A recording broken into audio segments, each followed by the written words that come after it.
네, 하나님 말씀 보겠습니다. 히브리서 11장 20절 말씀입니다. 히브리서 11장 20절 말씀. 함께 예배하는 옆 사람과 함께 인사합니다. 당신과 함께 와서 행복합니다.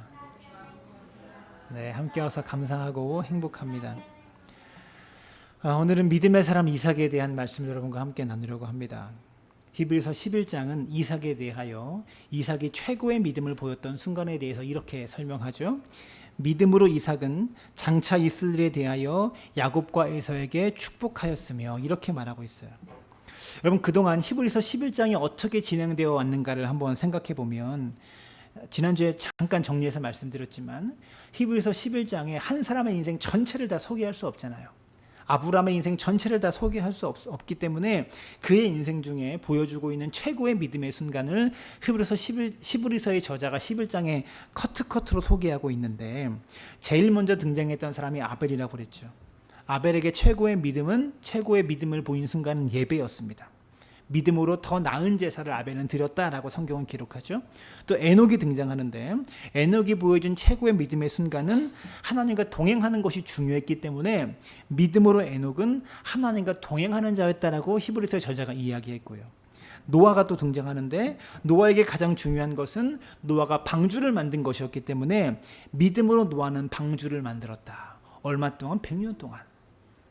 노아에 대해서 제가 제일 감동받았던 것이 500년을 기다려서 조선왕조 500년보다 긴 세월 동안 그렇게 믿음으로 얻은 그 아들이 있었기 때문에 100년의 시간 동안 포기하지 않고, 500년 만에 응답받은 응답의 결과가 있었기 때문에 100년이나 시간을 포기하지 않고 이 방주를 만드는 일에 매진할 수 있었다는 거죠. 지금까지 믿음의 사람으로 등장하는 인물들은요, 다 그 사람의 인생에서 최고의 믿음을 보여준 순간들을 다 소개하고 있습니다. 또 아브라함이 또 등장했는데요, 아브라함은 그의 인생에서 최고의 믿음을 보여준 순간을 2번이나 소개했다고 말씀드렸습니다.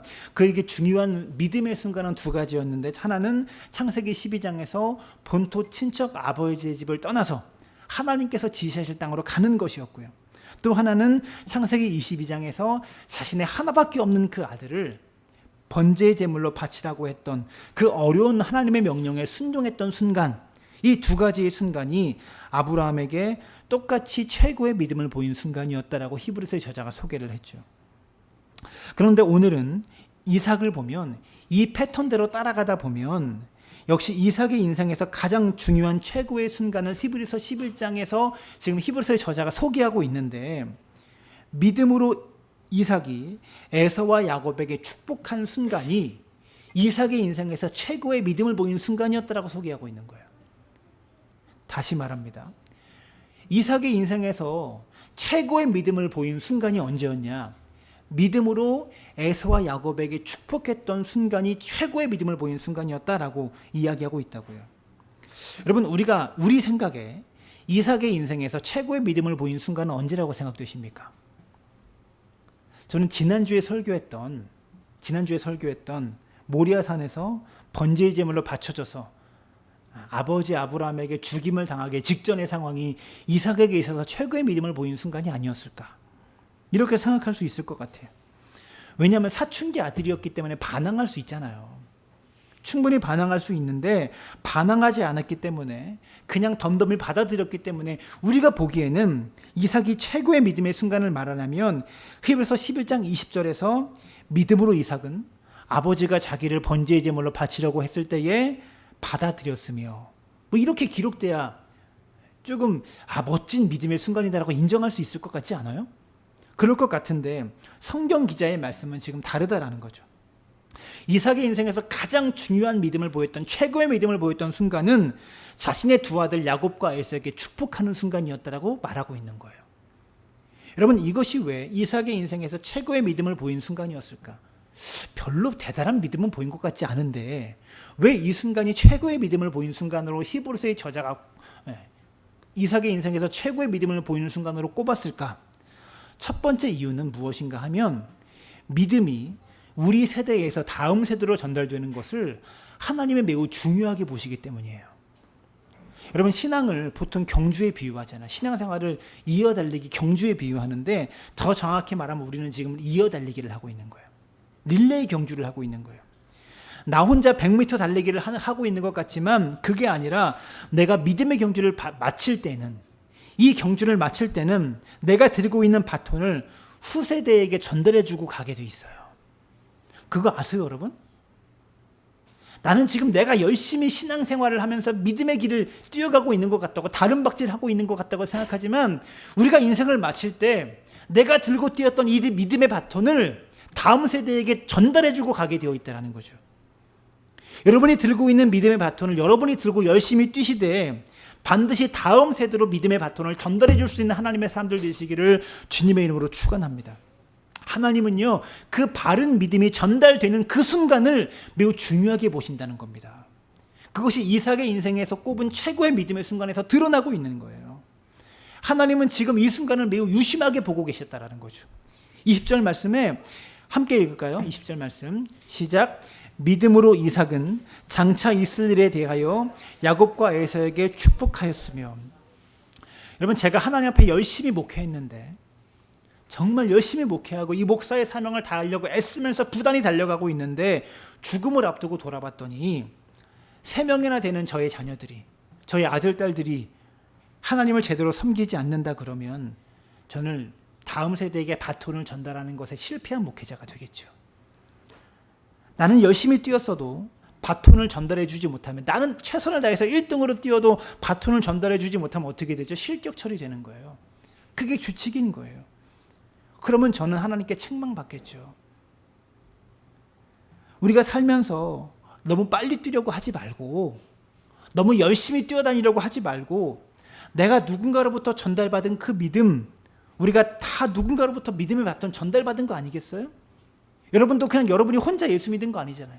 누군가가 말씀을 전해주고 자기가 가진 믿음을 여러분에게 전해줬기 때문에 그 믿음의 바톤 전달받아서 이 자리에 있는 거잖아요.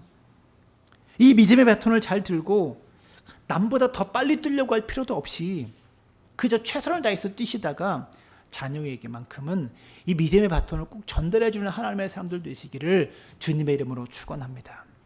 성경을 잘 보실 때 하나님이 자신을 소개하실 때 뭐라고 소개하십니까? 나는 아브라함과 이삭과 야곱의 하나님이다. 이렇게 소개하잖아요. 여러분, 이 표현이 참 은혜로운 표현이에요. 아브라함의 하나님에 대해서는 이해하기 어렵지 않아요. 아브라함은 믿음의 조상이기 때문에 아브라함은 하나님께 엄청난 믿음을 보인 사람이거든요.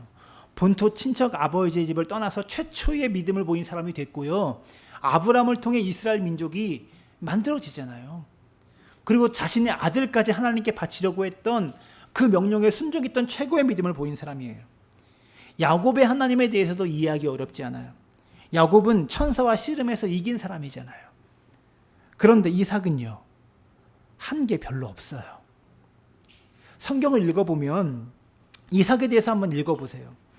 이삭은 한 게 별로 없어요. 성경에 이삭의 스토리에 대해서 등장하는 게 별로 없다고요. 그냥 창세기에 보면 결혼 늦게 한 스토리 조금 있고, 아버지 때문에 등장하는 제물로 바쳐진 스토리가 조금 있고, 그리고 이 자식에게 축복할 때 이야기 조금 있고, 별로 이삭의 인생에 대해서 이삭의 주인공으로 등장하는 스토리가 많지 않다고요. 근데 하나님은요, 아브라함과 이삭 빼먹고 야곱의 하나님이다 이렇게 말씀하지 않으셨어요. 나는 아브라함과 이삭과 야곱의 하나님이다 이렇게 말씀하고 있다는 거죠. 이삭이 한 것은 하나밖에 없거든요. 아브라함에게 전달받은 그 믿음의 바톤을 자녀였던 야곱에게 잘 전달해 준 것밖에 없어요. 에서는 전달받지 못했는데 야곱은 그 믿음의 바톤 전달받아서 아브라함과 이삭과 야곱의 하나님이다 라고 하나님이 인정하시고 있다는 거예요. 남들보다 별로 못 뛰었어요. 아브라함보다 신앙생활 열심히 안 했던 것 같아요. 야곱보다도 더 열심히 안 했던 것 같아요. 야곱에게 믿음의 바톤을 넘겨준 것 말고는 이삭은 한 게 없다고요. 성경에서 이삭에 대해 별로 적은 게 없습니다. 성경을 잘 보시면 창세기에서 아브라함에 대한 이야기는요, 창세기 12장에서 시작해서 23장까지 스토리가 이어집니다. 12장이에요. 아브라함 이야기가. 50장 중에 12장이 아브라함 이야기입니다. 야곱에 대한 이야기는요, 27장부터 35장까지 8장, 9장이 야곱에 대한 이야기예요. 요셉에 대한 이야기는 37장부터 50장까지 14장이 요셉에 대한 이야기예요. 근데 이삭에 대한 얘기는요, 딱 3장밖에 안 나와요. 25, 26, 27. 딱 3장밖에 없어요. 여러분, 이렇게 이삭에 대한 이야기가 짧게 기록된 이유가 뭘까요? 창세기에 나온 주인공 중에 아브라함, 이삭, 야곱, 요셉 이 4명의 스토리의 주인공 중에 이삭 얘기가 별로 할 게 제일 없다는 거예요. 근데 별로 한 일 없으신, 했던 일이 별로 없는 이삭이요, 제일 오래 산 거 아세요? 180살을 살았어요. 제일 길게 살았어요. 성경에 창세기에 등장하는 11장부터 40장까지 역사 스토리 등장하는 창조 이야기 말고 역사 스토리 등장하는 4명의 주인공 중에 제일 오래 산 게, 한 건 별로 없으면서 제일 오래 산 게 이삭이에요. 아브라함처럼 대단한 믿음을 보인 적도 없어요. 그런데 아버지께 전달받은 믿음의 바톤을 잘 간직해서 열심히 뛰다가 아들 야곱에게 넘겨줬더니 하나님 그거 잘했다고, 나는 아브라함과 이삭과 야곱의 하나님이다, 이렇게 인정하고 있다라는 거예요. 그리고 히브리서 11장에서 이삭이 보인 이 믿음에 대해서 지금 칭찬하고 있다라는 것이죠. 여러분, 우리 중에 아브라함과 같은 믿음을 보일 사람이 얼마나 되겠습니까? 그 부족 사회 당시에 목숨 내걸고 아버지와 함께 부족 시족 사회를 지금 형성돼서 자신들의 목숨을, 생명을 부족끼리 전쟁이 일어나는 거예요. 가족끼리 전쟁이 일어나는 거예요. 집안 대대로 함께 모여 살면서 아들을 많이 낳아야 전쟁에서 승리할 확률이 많은 거죠. 군사가 많아지니까. 그래야 그 집안이 그 당시 오래 살아남는 거예요. 근데 아브라함 혼자 그 집을 떠났네요. 무슨 말이에요? 목숨 걸고 생명 걸고 하나님을 따라간 사람이다라는 거예요. 자신의 하나밖에 없는 아들을 하나님께 바치려고 했어요. 명령에 순종해서. 여러분, 우리 중에 아브라함과 같은 믿음을 보일 사람이 얼마나 되겠어요? 야곱과 같은 믿음을 보일 사람이 얼마나 되겠습니까? 그렇게 많지 않다고 봅니다. 다음 주에 설교하겠지만 여러분, 이삭처럼만 삽시다. 아브라함처럼 뭐 대단한 믿음, 생명 걸고 주를 따르겠습니다, 이런 거 하셔도 되는데, 그런 믿음 보여셔도 돼요. 그러나 거기까지 못 다가가도 이삭만큼만 삽시다. 내가 가지고 있는 믿음, 이 예배, 하나님에 대한 사랑, 자식에게만 잘 전달해주고 가도 하나님이 우리의 믿음 인정하신다라는 거예요. 부모님이 전달해준 믿음, 친구가 전달해줬든지 옆집 아저씨가 전달해줬든지 전달받은 이 믿음을 잘 들고, 믿음의 바톤을 잘 들고 사시다가 자녀에게 또한 누군가에게 잘 전달해 주시길 바랍니다. 이것이 첫 번째 이유예요. 믿음의 바톤을 전달해 주는 순간을 하나님이 너무 중요하게 보신다는 거죠. 그래서 이것이 이삭의 인생의 최고의 믿음을 보이는 순간이라고 인정하는 첫 번째 이유고, 더 중요한 이유가 있습니다. 히브리서의 저자가 보기에 이 순간이 이삭의 인생에서 최고로 중요했던 믿음의 순간이었던 이유가 있습니다. 이게 첫 번째보다 더 중요한데, 이 순간이 최고의 믿음을 보여주는 순간인 이유는, 두 번째, 이삭은 그저 단순히 믿음의 바톤을 넘겨준 것만이 아니라 이삭 자신의 생각과 뜻을 내려놓고 하나님의 뜻에 완전히 굴복한 시간이 바로 이 시간이기 때문에 그래요. 그 이유를 설명해 드리겠습니다. 이삭은 별로 대단한 믿음의 사람은 아니었던 게 확실해요. 그 이유를 지금부터 살펴보겠습니다. 창세기 25장 가볼까요? 25장 23절을 보시면 아내 리브가가 임신을 했어요. 이삭이 40살에 결혼을 하거든요. 노총각에 결혼을 해요. 40살에 결혼을 하는데 아내 리브가가 임신을 해요. 당시는요, 결혼이 굉장히 일찍 했습니다. 어저께 저희 아내가 아들이 자꾸 꾀병을 아프다고 막 울면서 막 그러니까, 야, 남들은 어렸을 때는 네 나이에 결혼을 했어, 막 그렇게 얘기를 하는데, 초등학교 5학년 정도에 결혼했던, 10살, 12살 그 당시 결혼했던 그런 시기였는데 이삭은 40살에 결혼을 해요. 늦게 결혼을 하잖아요. 그 아내 리브가가 임신을 했는데 쌍둥이를 주셔서 아들이 뱃속에서 나옵니다. 뱃속에서 싸웁니다. 뱃속에서 자꾸 싸우는 게 느껴지는, 이게 너무 근심이 돼서 기도했더니 하나님이 이렇게 말씀하세요. 하나님 모든 것을 다 아시는 분이잖아요. 이렇게 말씀하십니다. 23절에 함께 볼까요? 시작. 여호와께서 그에게 이르시되 두 국민이 내 태중에 있구나. 두 민족이 내 복중에서부터 나누이리라. 이 족속이 저 족속보다 강겠고 큰 자가 어린 자를 섬기리라. 뭐라고 말해요? 내 태중에 두 민족이 있다. 쌍둥이가 있다 그 말이겠죠. 내 복중에서 두 민족이 나눌 거야. 이 족속이 저 족속보다 강하겠고 큰 자가 어린 자를 섬길 거야. 그러니까 큰 자가 어린 자를 섬긴다. 누가 더 크게 된다는 거예요. 네. 둘째가 큰 자가 첫째가 둘째를 섬긴다. 이런 얘기잖아요. 이 말씀을 리브가가 들었고 이삭도 들었겠죠. 하나님의 계획과 뜻을 들었겠죠. 지금 리브가 뱃속에 쌍둥이가 있는데 당시 초음파로 검사를 해본 거 아닐 거 아니에요. 초음파가 있어요. 뭐가 있어요. 근데 하나님 뭐라고 말씀하시냐면 내 복중에 쌍둥이가 있는데 두 민족이 내 복중에서 나눠질 거야. 근데 큰 자가 작은 자를 섬기게 될 거야. 이게 무슨 말이에요? 장자의 명분이 둘째에게 간다는 얘기잖아요. 근데 성경을 보면 하나님이 그렇게 예언의 말씀을 미리 알려주셨음에도 불구하고 25장 27절과 28절은 이렇게 기록합니다. 그 아들이 장성함에 에서는 익숙한 사냥꾼이었으므로 들 사람이 되고 야곱은 조용한 사람이었으므로 장막에 거주하니. 28절 함께 읽을까요? 시작. 이삭은 에서가 사냥한 고기를 좋아하므로 그를 사랑하고 리브가는 야곱을 사랑하였더라.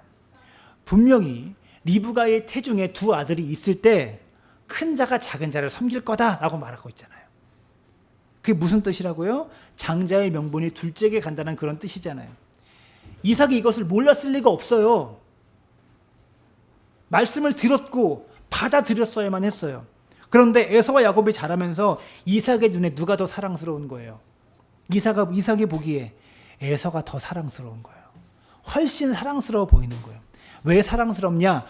고기가 좋아서. 아빠가 고기를 좋아했나 봐요. 에서가 고기를 사냥을 잘해오니까 고기가 좋아서 좋은 거예요. 근데 단순히 고기가 좋아서가 아닐 거예요. 왜냐하면 사냥꾼이었기 때문에 활을 잘 쓰고 칼을 잘 쓰고 전쟁에 능했잖아요. 그러니까 가족을, 집안을 보호하는데 야곱보다는 에서가 더 나을 거야. 이 생각으로 에서를 더 사랑하게 된 거예요. 아, 저놈한테는 맡길 수 있겠어. 우리 집안을 맡길 수 있겠어. 이 생각이 든 거죠. 근데 에서를 향한 이 사랑이 어디까지 이어지냐면 27장 1절을 보면 이삭이 나이가 많아 눈이 어두워 잘 보지 못하더니 맏아들 에서를 불러 이르되. 지금 이삭이 에서를 불렀습니다. 그리고 사냥을 해서 별미를 만들어 와라 시키고 뭐라고 하냐? 4절에 내가 즐기는 별미를 만들어 내게로 가져와서 먹게 하여 내가 죽기 전에 내 마음껏 내게 축복하게 하라. 깨달아지십니까? 지금 하나님께서 자녀들이 태어나기 전부터 뱃속에 있을 때부터 미리 알려주셨어요. 큰 자가 작은 자를 섬기리라. 이게 하나님의 뜻이었어요. 하나님 미리 보시는 하나님이시고요. 에서와 야곱의 인생을 미리 보셨던 거죠. 육적인 사람으로 에서가 어떻게 살아갈지를 아셨고 영적인 사람으로 야곱이 어떻게 살아갈지를 아셨기 때문에 하나님이 야곱을 더 사랑하신 거잖아요. 근데 태어나 보니까 정말로 두 사람이 살아갔던 삶이 다른데 에서는 육적으로 살아갑니다. 매일 들판으로 산으로 사냥하며 다닙니다. 반면에 야곱은 장막에 주로 거주하면서 하나님의 말씀을 묵상하며 살아갑니다. 제가 전에 설교한 적이 있는데요. 에서는 주로 밖으로 싸돌아다녔잖아요.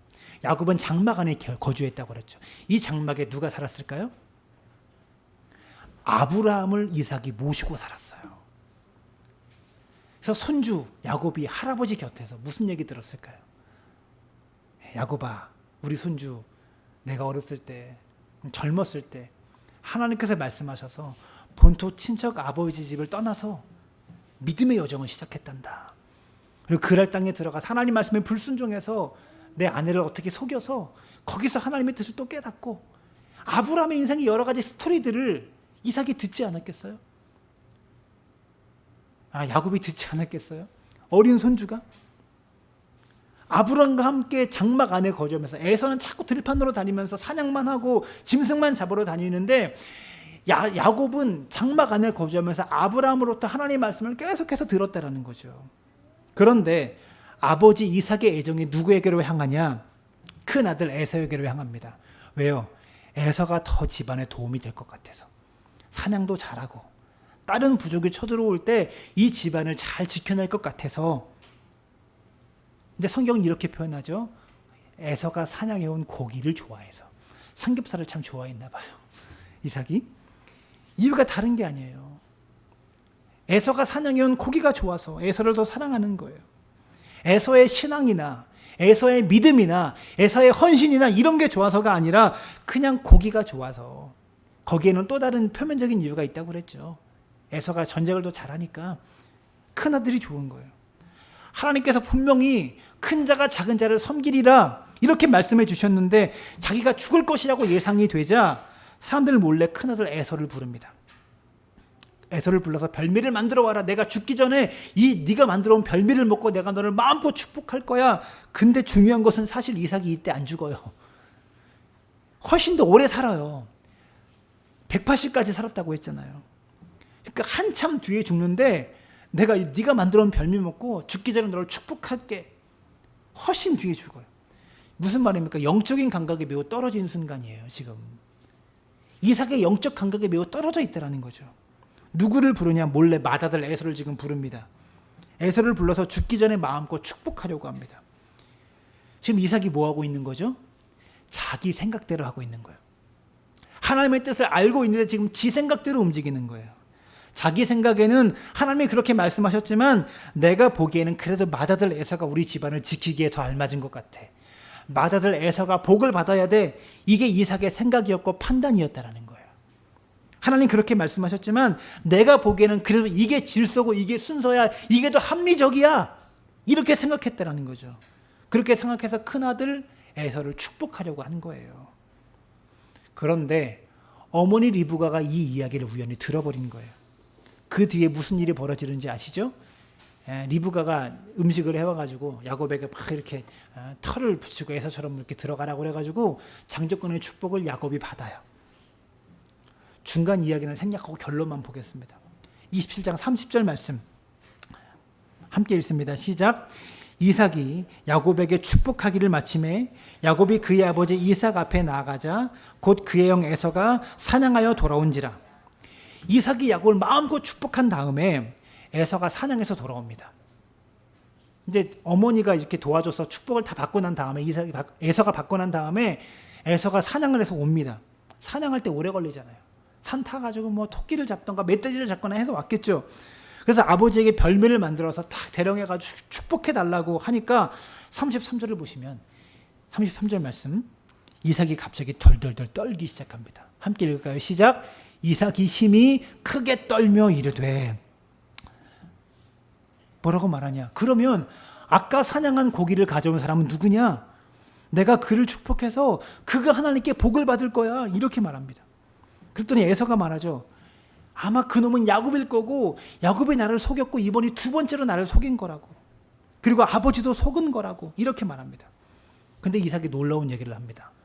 27장 37절인데요. 이삭이 에서에게 대답하여 이르되 내가 그를 너의 주로 세우고 그의 모든 형제를 내가 그에게 종으로 주었으며 곡식과 포도주를 그에게 주었으니 내 아들아 내가 내게 무엇을 할 수 있으랴. 여러분 잘 들으세요. 이삭이 왜 떨었을까요? 왜 심히 크게 떨며 이르되 이렇게 말하고 있을까요? 야곱이 자기를 속인 게 화가 나서 막 떨은 걸까요? 이놈의 새끼가 어떻게 아버지를 속여? 만약 이삭이 알고 봤더니 둘째 아들이 변장하고 와서 자기를 속여서 그렇게 복을 받은 거라면 화가 나고 분이 나서 떨었다면 이삭이 어떻게 해야 되죠? 당장 야곱 그놈의 새끼 들어오라고 그래. 이 못된 놈 감히 나를 속이고 아버지를 속이고 이 복을 큰아들이 받을 복을 네가 가로채? 그래서 화를 내야 반응에 맞는 거죠. 근데 이삭이 그렇게 반응 안 해요. 심히 떨면서 내가 이미 동생을 축복했기 때문에 너는 어쩔 수 없이 그의 종이 되어야만 한다. 이렇게 말하잖아요. 그랬더니 에서가 이해를 못해요. 38절을 보시면 에서가 아버지에게 이르되 내 아버지여 아버지가 빌 복이 이 하나뿐이리이까 내 아버지여 내게 축복하소서 내게도 그리하소서 하고 소리 높여 우니 이렇게 큰아들이 자기가 더 사랑하는 큰아들이 이렇게 막 우는 것을 보면 아버지가 마음이 아프잖아요.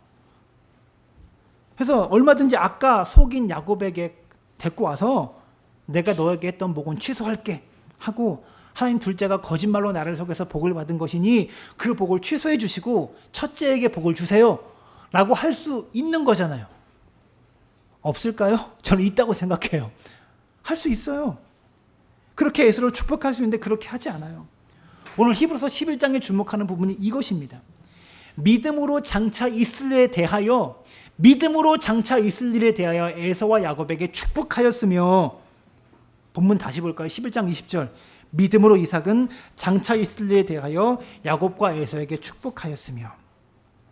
이삭이 에서에게 어떻게 복을 축복했는지 볼까요? 27장 30절과 40절인데요. 39절부터 40절인데요. 그의 아버지 이삭이 그에게 대답하여 이르되, 지금 에서에게 축복하는 거예요.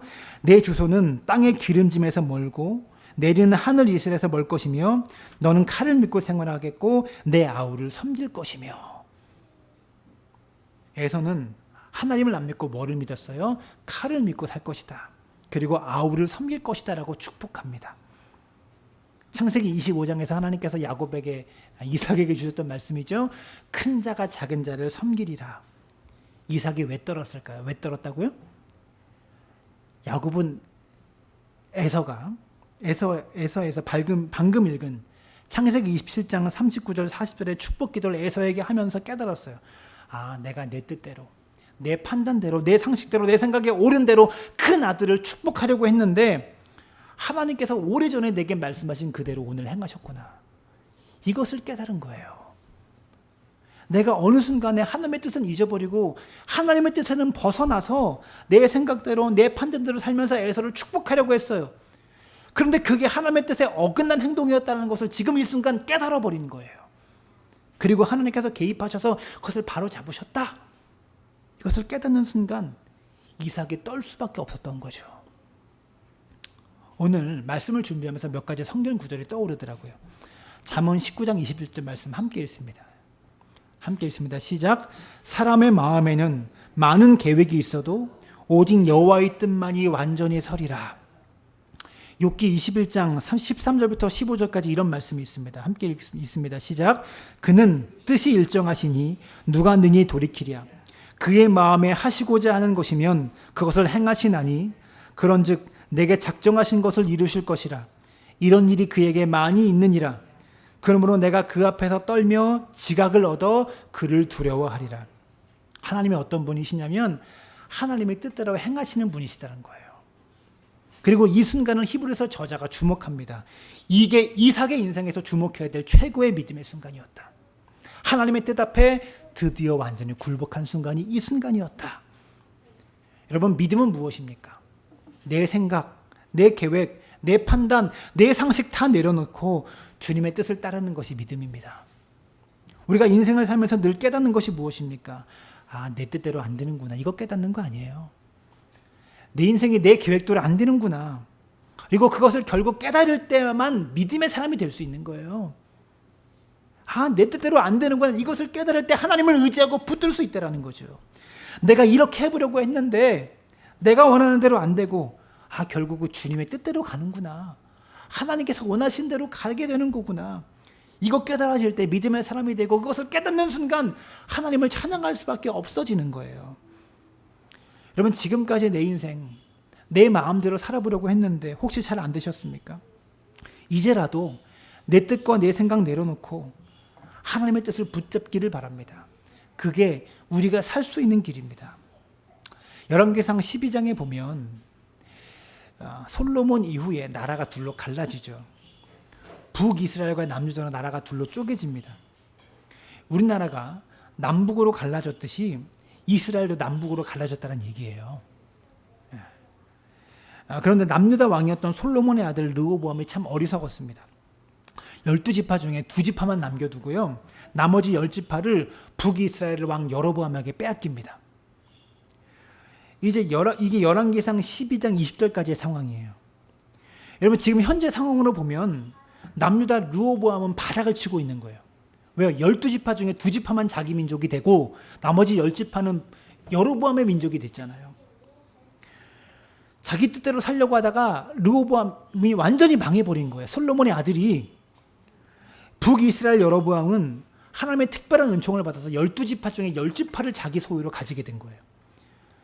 사실 이스라엘이 반토막 난 게 아니에요. 나라가 둘로 쪼개진 게 아니에요. 우리나라처럼 중간에 38선 놓고 딱 자른 게 아니라 인구도 10대 2로 갈라졌고요. 영토도 10대 2로 갈라졌어요. 약분하면 5대 1이죠. 르호보암은 5분의 1만 가지고 있고요. 북이스라엘 여로보암은 5분의 4를 가지고 가버린 거예요. 나라가 갈라지면서 남유다는 인구도 1, 영토도 1밖에 못 가졌는데 북이스라엘은 인구도 영토도 5배를 더 많이 가져갑니다. 근데 놀라운 것은요. 21절부터 이게 골든 크로스가 일어나기 시작합니다. 인구가 더 많고 땅도 더 넓은 북이스라엘의 국력이 약해지고요. 인구도 더 적고 영토도 더 적은 남유다가 더 강해지기 시작해요. 완전히 망할 것 같았던 남유다의 르호보암은 이때부터 다시 일어서고요. 형통하고 승승장구할 것 같았던 북이스라엘 여로보암은 이때부터 망하기 시작해요. 솔로몬의 아들이 누구였다고요? 르호보암이었어요. 여러분 솔로몬의 아들이면 다 가진 거 아니에요? 에? 다 가진 거예요. 근데 그 다 가졌던 그 아들이 자기 뜻대로 살려다가 완전히 망해서 12개 중에 10개를 빼앗겨 버렸다고요. 완전히 망한 거잖아요. 근데 21절부터 골든크로스가 일어나기 시작하면서 이 상황이 역전되기 시작합니다. 그런데 그게 회복된 계기가 뭐냐? 21장 21절을 보면 남유다 2개 지파가 화가 나가지고 10지파를 빼앗겨 버리니까 남유다가 르호보암이 화가 나가지고요. 병사를 모집합니다. 18만 명의 군대가 모여가지고 북이스라엘 족속과 싸워서 나라를 회복하려고 합니다. 근데 그때 22절을 보면 하나님의 말씀이 하나님의 사람 스마야에게 임하여 이르시되 다 뺏긴 것이 화가 나서 18만 명의 군대를 이끌고 전쟁을 시작하려고 했는데 하나님의 사람이 나타나서 하지마! 이렇게 말씀합니다. 그게 하나님의 뜻이다라는 거예요. 전쟁 안 하는 게 하나님의 뜻이다라는 거예요. 그랬더니 열왕기상 12장 24절 하반절 말씀 보시면 함께 읽습니다. 시작. 그들이 여호와의 말씀을 듣고 그 말씀을 따라 돌아갔더라. 잘 보세요. 전쟁을 너무 다 뺏긴 게 화가 나서 18만 명의 군대를 이끌고 전쟁을 일으키려고 하다가 하나님이 하지마! 라고 말씀하니까 여호와의 말씀을 듣고 그 말씀 따라 돌아간 르호보암이 이제부터 살아나기 시작합니다. 여러분 이게 믿음입니다. 내 뜻이 있어요. 내 생각이 있어요. 내 계획이 있어요. 그리고 그대로 실행하려고 했더니 하나님이 아니야 가지마 이렇게 말씀하세요. 근데 그 말씀 듣고 그 말씀 따라 돌아가는 것 이게 믿음입니다. 오늘 이 시간도 여러분 말씀 듣고 있어요. 이 말씀 믿고 돌아가는 것, 이 말씀 믿고 주의 뜻대로 살아가는 것 그게 믿음이라고요. 그리고 이때부터 르호보암이 다시 회복되고 살아나기 시작합니다. 똑같은 상황에서 여로보암을 보시기 바라요. 여로보암은 인구도 영토도 5배가 더 많아요. 르호보암에 비해서. 근데 이 순간부터 여로보암이 망하기 시작합니다. 이유가 다른 것이 아닙니다. 하나님의 뜻을 저버리고 자기 생각대로 자기 뜻대로 움직이기 시작하기 때문에 26절에 이렇게 말해요. 그의 마음에 스스로 이르기를 이렇게 시작해요. 여로보암 이야기가 이렇게 시작해요. 자기 마음대로 금송아지 만들어서 하나는 베델에 두고 하나는 단에 두어서요. 그리고 레위 족속이 아닌 일반 백성에게 제사장이 될 수 있는 라이센스를 부여해요. 야, 너가 제사장해. 이렇게 일을 분담합니다. 원래 하나님께서 정하신 절기가 있는데 자기 생각에 좋은 절기를 또 정해요.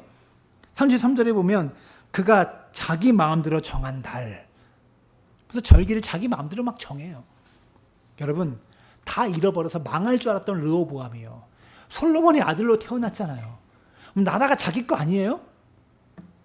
다 뺏겨가지고요. 갑자기 등장한 여로보암에게 5분의 1을 6분의 1이죠. 정확히 6분의 5를 빼앗겨버리고 자신은 6분의 1밖에 못 가진 거예요. 근데 그렇게 다 망한 줄 알았던 르호보암이 내 뜻과 내 계획, 내 판단 내려놓고 하나님의 뜻을 따라가기 시작할 때 르호보암이 다시 살아납니다. 남유다가 더 강성해집니다. 북이스라엘보다. 반면에 모든 것을 다 가졌던 여로보암이 자기 뜻과 자기 생각과 자기 계획대로 모든 일을 결정하기 시작하자 망하기 시작합니다. 누가 봐도 북이스라엘 여로보암이 이길 수밖에 없는 싸움 아니에요? 5배나 더 가진 여로보암을 앞으로 계속해서 망하는 길로 가게 됩니다. 근데 르호보암은 다 잃어버려서 망할 줄 알았는데 하나님이 그를 강성하게 하기 시작합니다. 딱 하나 르호보암이요 여호와의 말씀을 따라갔기 때문이에요. 여러분 우리 인생에서도 이러한 골든 크로스가 일어나기를 원합니다. 다른 거 아닙니다. 이삭이 왜 믿음의 사람이 되었습니까? 하나님께서 보시기에 이삭의 인생에서 보인 최고의 믿음의 순간은 무엇입니까? 큰아들을 축복하는 것이 내 생각에는 옳은데, 그게 우리 집안을 지키는 것이고, 그게 우리가 더 잘 되는 길 같은데, 내가 틀렸구나. 하나님의 뜻은 둘째를 축복하는 것이구나. 이거 깨닫고 받아들이는 순간이 이삭의 인생에서 최고의 믿음을 보인 순간이라고 히브리서의 저자가 칭찬하고 있는 거예요. 창세기 28장을 보면 이삭이 야곱을 한 번 더 축복하는 장면이 나옵니다. 28장 3절과 4절인데요. 전능하신 하나님이 내게 복을 주시어 내가 생육하고 번성하여 내가 여러 족속을 이루게 하시고 아브라함에게 허락하신 복을 내게 주시되 너와 함께 내 자손에게도 주사 하나님이 아브라함에게 주신 땅 곧 내가 거류하는 땅을 내가 차지하게 하시기를 원하노라. 이때 이삭의 기도는 이제 온전히 하나님의 뜻에 굴복해서 야곱을 마음껏 축복하는 기도입니다. 여러분, 오늘부터 우리의 기도가 바뀌길 원합니다. 그동안 우리가 드렸던 기도는 이랬습니다. 하나님, 내 뜻이 있습니다. 내가 세운 계획이 있습니다. 그리고 하나님, 이거 잘 되게 해주세요. 이번에 사업 시작합니다. 이런 계획 세웠습니다. 이거 잘 되게 해주세요. 이것이 지금까지 우리의 기도였습니다. 그런데 우리의 기도가 바꾸어야 할 것 같습니다. 하나님, 주님의 길로 나를 인도하여 주시옵소서. 내 생각, 내 뜻 내려놓고 주님의 뜻을 따라가게 하소서. 여러분, 하나님의 뜻에 순종하며 살아갈 때 그것이 내가 보일 수 있는 최고의 믿음의 순간임을 여러분 기억하시길 바랍니다. 그리고 하나님이 그 순간을 가장 기뻐하신다는 것을 기억하시고 하나님의 뜻에 순종하며 살아가는 믿음의 사람들 되어지시기를 주님의 이름으로 축원합니다.